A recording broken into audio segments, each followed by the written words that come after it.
یعنی وہ سیدھا راستہ جس پر چلنے والے کو اللہ کی رضا حاصل ہوتی ہے اور آخرت میں وہ کامیاب ہوتا ہے، وہ سیدھا راستہ دین اسلام ہے۔ آیات کا ذکر فرمانے کے بعد یہ بتایا جاتا ہے کہ انسان 3 فرقوں میں، 3 گروہ میں منقسم ہو گئے، تقسیم ہو گئے۔ ایک وہ جنہوں نے ظاہر میں تصدیق کے حق کی اور باطن میں تکذیب کرتے رہے، وہ منافق ہیں۔ ایک گروہ یہ ہے جس نے ظاہری طور پر کلمہ پڑھا، ظاہری طور پر حضور کا نام بھی لیا، لیکن دل سے تعظیم تکریم نہیں کی، دل سے ایمان نہیں لائے، وہ منافقین ہیں۔ دوسرے وہ جنہوں نے ظاہر میں بھی تصدیق کی اور باطن میں بھی معتقد رہے، وہ مخلصین ہیں، وہ مومنین ہیں۔ ظاہر سے بھی اسلام لائے اور دل میں بھی اسلام موجود ہے۔ تیسرے وہ جنہوں نے ظاہر میں بھی تکذیب کی اور باطن میں بھی تکذیب کی، باطن میں بھی جھٹلایا اور ظاہری طور پر بھی کلمہ کفر کہا، وہ کفار ہیں۔ ان کا ذکر بالترتیب فرمایا جاتا ہے۔ وَيَقُولُونَ آمَنَّا بِاللَّهِ وَبِالرَّسُولِ، اور کہتے ہیں ہم ایمان لائے اللہ اور رسول پر، وَأَطَعْنَا، اور ہم نے حکم مانا، ثُمَّ يَتَوَلَّى فَرِيقٌ مِّنْهُمْ مِّن بَعْدِ ذَلِكَ، پھر کچھ ان میں سے اس کے بعد پھر جاتے ہیں اور اپنے قول کی، اپنی بات کی پابندی وہ نہیں کرتے۔ وَمَا أُولَئِكَ بِالْمُؤْمِنِينَ، اور وہ مسلمان نہیں۔ یہ لوگ منافق ہیں کیونکہ ان کے دل ان کی زبانوں کے موافق نہیں، دل میں کچھ اور ہے، زبان سے کچھ کہتے ہیں۔ وَإِذَا دُعُوا إِلَى اللَّهِ وَرَسُولِهِ، اور جب بلائے جائیں اللہ اور اس کے رسول کی طرف، لِيَحْكُمَ بَيْنَهُمْ إِذَا فَرِيقٌ مِّنْهُمْ مُعْرِضُونَ، کہ رسول ان میں فیصلہ فرمائے تو جبھی ان کا ایک گروہ منہ پھیر جاتا ہے۔ یعنی جب انہیں بلایا جائے کہ آؤ اللہ کے رسول کے دربار میں تاکہ رسول اللہ تمہارے درمیان فیصلہ کریں، تو ایک گروہ بھاگ جاتا ہے۔ وَإِن يَكُن لَّهُمُ الْحَقُّ يَأْتُوا إِلَيْهِ مُذْعِنِينَ، اور اگر ان کے لیے فیصلہ ہو تو اس کی طرف آئیں مانتے ہوئے۔ کفار و منافقین بار بار یہ تجربہ کر چکے تھے اور انہیں اس بات کا کامل یقین تھا کہ سید عالم صلی اللہ علیہ وآلہ وسلم کا فیصلہ سراسر حق، عدل اور انصاف ہوتا ہے۔ اس لیے ان میں جو سچا ہوتا اور اسے معلوم ہوتا کہ فیصلہ میرے حق میں ہوگا کیونکہ میں سچا ہوں، تو وہ خواہش کرتا تھا کہ حضور صلی اللہ علیہ وآلہ وسلم اس کا فیصلہ فرمائے۔ اور جو ناحق پر ہوتا وہ جانتا تھا کہ رسول اکرم صلی اللہ علیہ وآلہ وسلم کی سچی عدالت سے وہ اپنی ناجائز مراد نہیں پا سکتا، اس لیے وہ نبی اکرم صلی اللہ علیہ وآلہ وسلم کے فیصلے سے ڈرتا تھا اور گھبراتا تھا۔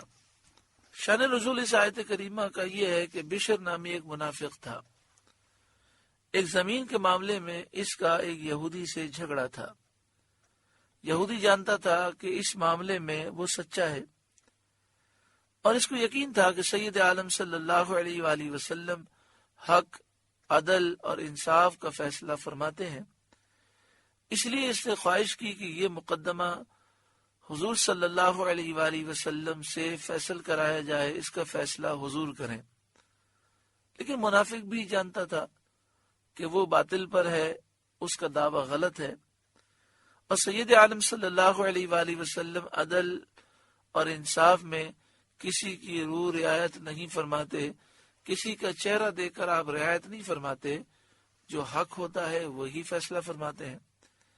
اس لیے وہ حضور صلی اللہ علیہ وآلہ وسلم کے فیصلے پر تو راضی نہ ہوا اور کعب بن اشرف یہودی سے فیصلہ کرانے پر مصر ہوا، اس نے اصرار کیا اور حضور صلی اللہ علیہ وآلہ وسلم کی نسبت کہنے لگا کہ وہ ہم پر ظلم کریں گے۔ لیکن یہودی نے ضد کی، مجبوراً وہ نبی اکرم صلی اللہ علیہ وآلہ وسلم کی خدمت میں گیا آپ نے یہودی کے حق میں فیصلہ دے دیا۔ سرکار دو عالم صلی اللہ علیہ وآلہ وسلم کی بارگاہ سے نکل کر اس نے یہ کہا کہ مجھے اطمینان نہیں ہوا، میں حضرت عمر سے فیصلہ کرانا چاہتا ہوں۔ جو منافق تھا اس نے یہ جب بات کہی تو یہودی کو بڑی حیرت ہوئی۔ اس نے کہا بڑے عجیب آدمی ہو، تمہارے نبی صلی اللہ علیہ وآلہ وسلم کے فیصلے پر تم مطمئن نہیں ہو۔ اس نے ضد کی اور کہا کہ میں حضرت عمر سے فیصلہ کرانا چاہتا ہوں۔ جب حضرت عمر رضی اللہ تعالیٰ کے دربار میں پہنچے اور یہودی نے یہ بات کہہ دی کہ ہم نبی اکرم صلی اللہ علیہ وآلہ وسلم سے فیصلہ کرا چکے ہیں اور حضور نے میرے حق میں فیصلہ دے دیا ہے، تو آپ نے فرمایا پھر تم میرے پاس کیوں آئے ہو؟ تو یہودی نے کہا کہ یہ نہیں مانتا، اس کا دل مطمئن نہیں ہے۔ تو حضرت عمر رضی اللہ تعالیٰ عنہ نے اس سے سوال کیا تو اس نے کہا کہ بات اسی طرح ہے۔ تو حضرت عمر رضی اللہ تعالیٰ عنہ نے فرمایا ٹھہرو میں آتا ہوں۔ آپ اندر تشریف لے گئے، تلوار لے کر آئے اور آپ نے فرمایا کہ جو میرے نبی کا فیصلہ نہ مانے اس کا فیصلہ عمر کی تلوار کرتی ہے، اور آپ نے اس گستاخ کا سر قلم کر دیا۔ اب یہاں پر آپ دیکھیں یہ واقعہ اتنا مشہور ہے، معروف ہے، سبھی مانتے ہیں۔ نبی اکرم صلی اللہ علیہ وآلہ وسلم نے حضرت عمر سے یہ نہیں فرمایا کہ اے عمر آپ نے قانون ہاتھ میں لے لیا، میری عدالت کے فیصلے سے پہلے آپ نے گستاخ کا سر قلم کیوں کر دیا؟ اس سے معلوم ہوتا ہے کہ جو گستاخ ہو اگر اس کا سر قلم کر دیا جائے تو شرعی طور پر سر قلم کرنے والے کو کوئی سزا نہیں دی جا سکتی، بلکہ وہ تو مسلمانوں کا ہیرو ہے، اور گستاخ تو ویسے ہی واجب القتل ہے، کیونکہ نبی اکرم صلی اللہ علیہ وآلہ وسلم اور اللہ سے جنگ کرنے والا برباد ہو جاتا ہے۔